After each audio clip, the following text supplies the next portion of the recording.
Selamat pagi Mas Doni, kami dari kelompok 10 akan mempresentasikan final project dari relasi stakeholders. Berikut adalah anggota kelompok kami yang terdiri dari Mahathir Nurhaliza, Safana Kinar, dan saya sendiri, Syafa Marwada. Kami memilih perbankan Bank BCA. PT Bank Sentral Asia Tbk BCA adalah bank swasta terbesar di Indonesia.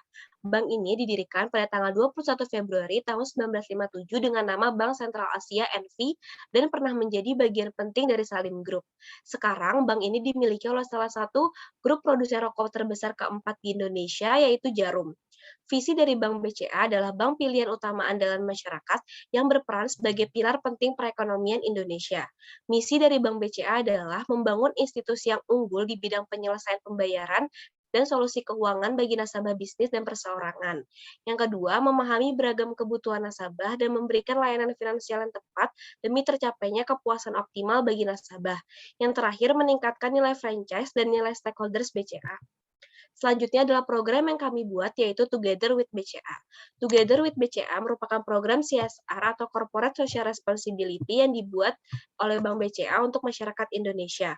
Program TWB merupakan program penyedia layanan pendidikan dan kesehatan yang disediakan oleh Bank BCA untuk meningkatkan kesejahteraan rakyat Indonesia. TWB nantinya akan mengeluarkan kartu multifungsi gabungan dari BPJS dan KIP dan KJP. Jadi, TWB merupakan suatu program BCA yang ditujukan untuk membantu pemerintah dalam pemerataan kesejahteraan masyarakat. Berikut adalah STP dari TWB. Segmentation geografinya merupakan Bank BCA seluruh wilayah Indonesia dengan segmentasi demografi laki-laki dan perempuan kisaran umur 17 sampai 25 tahun berstatus pelajar dan mahasiswa. Untuk psikografi sendiri tidak ada karakteristik khusus baik dari segi penampilan maupun fisik untuk menyukai program ini, namun program ini ditujukan bagi seluruh masyarakat khususnya pelajar yang membutuhkan bantuan pada bidang pendidikan dan kesehatan.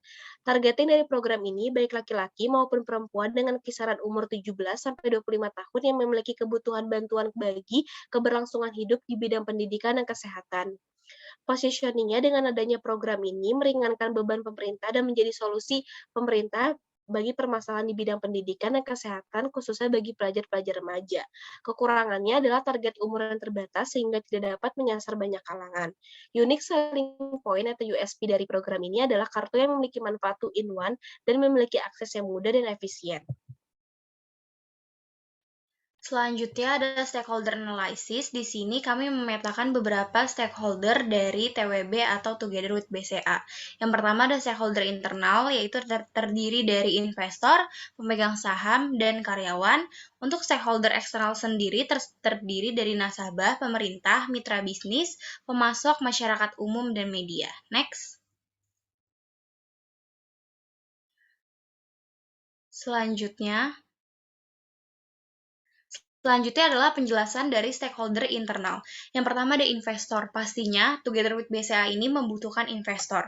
Investor perusahaan BCA menjalankan tugas-tugasnya seperti rapat rutin RUPS, laporan tahunan dan keberlanjutan, menjalankan strategi untuk mencapai target bisnis, yaitu target bisnis dari Together with BCA, dan mengadakan pertemuan antar unit kerja investor relation. Yang kedua ada pemegang saham. Pemegang saham BCA juga memiliki peran seperti menjamin keamanan privasi nasabah pada penggunaan produk digital di program BCA, mengelola kredit, memastikan kinerja keuangan, melakukan rapat rutin RUPS, dan menjaga tingkat non-performing loan atau NPL. Yang terakhir ada karyawan. Jadi dalam sebuah perusahaan itu, seperti yang kita ketahui, karyawan itu merupakan sumber daya manusia kunci bagi berjalannya perusahaan. Karyawan juga bertugas untuk menjaga komunikasi internal perusahaan.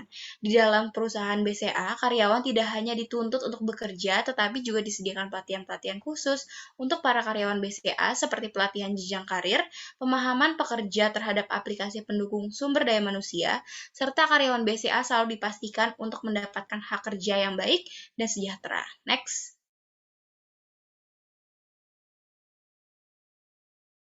Pada stakeholder eksternal terdiri dari pertama ada nasabah. Dalam Bank BCA ini, nasabah pastinya diberikan kenyamanan dan keamanan dalam bertransaksi. BCA menjamin informasi produk dan layanan keuangan yang memadai, suku bunga kredit yang kompetitif, kerahasiaan data dan privasi nasabah, layanan yang prima dan inovatif, akses perbankan, dan pencegahan fraud. Jadi nasabah di sini adalah nantinya orang-orang yang akan menggunakan fasilitas Together with BCA. Selanjutnya ada pemerintah. Dalam menjalankan program Together with BCA, pemerintah di sini memiliki peran sebagai regulator dan supporter untuk menjadikan program Together with BCA sebagai prioritas dan diyakini dapat menjadi jaminan kesehatan dan pendidikan bagi para target sasaran. Yang selanjutnya ada mitra bisnis. Di sini Bank BCA memiliki mitra bisnis sesuai dengan kebutuhan perusahaan. Contohnya pada program Together with BCA, di sini pastinya Bank BCA memiliki mitra bisnis tersendiri. Jadi BCA juga pastinya melakukan komunikasi rutin dengan para mitra bisnis untuk menjaga hubungan baik dengan mereka. BCA juga selalu mengedepankan aspek transparansi dalam bermitra dan menjalankan perjanjian sesuai kontrak dan prosedur yang telah disepakati. Next. Selanjutnya ada pemasok. Di sini pemasok merupakan salah satu stakeholder eksternal yang cukup penting bagi Bank BCA. Biasanya pada saat menjalin kerjasama dengan para pemasok, BCA memiliki kode etik tersendiri agar perusahaan tetap berjalan lancar tanpa adanya hambatan. Para pihak pemasok pun wajib kooperatif dalam menjalankan tugasnya. Selanjutnya ada masyarakat umum. Masyarakat umum di sini bisa dibilang non-nasabah dari Bank BCA. Nah, sebagai perusahaan yang sehat, Bank BCA menggandeng masyarakat umum atau non-nasabah ini sebagai stakeholder mereka untuk salah satu program CSR yang telah dijalankan. Contohnya program Together with BCA. Di sini BCA menjamin kepada masyarakat untuk kesinambungan program pemberdayaan untuk tahun-tahun berikutnya, pendidikan dan pelatihan, akses perbankan, dan pendampingan program bakti BCA secara strategis. Dan yang terakhir pastinya ada media. Di sini media merupakan salah satu stakeholder eksternal BCA sebagai salah satu informan Bank BCA kepada masyarakat. Di sini media juga berperan sebagai cara komunikasi antar BCA dengan publiknya dengan melalui media. Bank BCA biasanya memberikan informasi seputar perbankan secara berkala kepada awak media dan tidak lupa memberikan kejelasan informasi sebelum nantinya akan disampaikan kepada masyarakat. Pada saat menjelang konferensi pers, biasanya kehadiran media juga sangat penting bagi Bank BCA. Contohnya pada saat menjalankan program Together with BCA ini, biasanya Bank BCA menjalankan konferensi pers yang nantinya akan mengundang media. Next.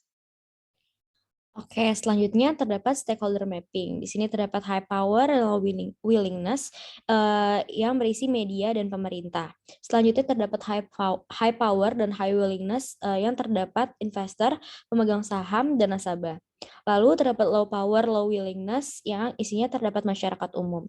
Dan yang terakhir terdapat low power and high willingness yang isinya terdapat karyawan, pemasok, dan mitra bisnis. Next. Lalu terdapat action plan. Yang pertama melaksanakan kepatuhan dan aturan program bersama stakeholders. Lalu menyusun rencana aksi keuangan berkelanjutan atau RAKB dan keterbukaan dengan stakeholders. Lalu menjalankan strategi untuk mencapai target bisnis together with BCA. Lalu mengungkapkan informasi kinerja LST dengan lebih komprehensif di laporan keberlanjutan. Lalu ketersediaan sarana komunikasi, misal media internal, gathering, sharing session, dan halo SDM untuk stakeholders mengenai program TWB. Lalu memberikan layanan berkualitas dengan survei nasabah secara berkala yang terdaftar di program TWB. Lalu proses pemilihan mitra yang adil dan sesuai ketentuan dan kesepakatan bersama stakeholder terkait pelaksanaan program TWB. Lalu memfasilitasi stakeholders internal untuk rapat evaluasi selama jangka waktu yang ditentukan dari program yang berjalan. Dan yang terakhir, media engagement seperti press release, konferensi pers, hingga media visit. Next. Selanjutnya terdapat evaluation. Yang pertama ada input. Di input terdapat visi misi dan visi misi perusahaan berhasil diterapkan pada program TWB, lalu melaksanakan inklusi dan literasi keuangan yang baik pada program yang dijalankan. Dan terakhir berhasil melakukan pemilihan mitra yang adil dan sesuai ketentuan program. Lalu terdapat output. Yang pertama memberikan suku bunga kredit dengan memperhatikan tingkat suku bunga yang ditetapkan Bank Indonesia dan seminar ataupun pelatihan umum untuk penyediaan kesempatan kerja pada pelaksanaan program TWB. Dan yang terakhir terdapat outcome. Yang pertama memiliki aset karyawan yang dapat mendukung perusahaan agar tetap kompetitif selama program TWB berjalan. Lalu terjalin banyak relasi yang baik antar stakeholders yang berkaitan dengan jalannya program TWB. Dan yang terakhir, program berhasil dijalankan pada lebih dari 10 bank BCA di wilayah Indonesia. Sekian presentasi dari kami. Terima kasih Mas Doni atas waktunya. Wassalamualaikum warahmatullahi wabarakatuh.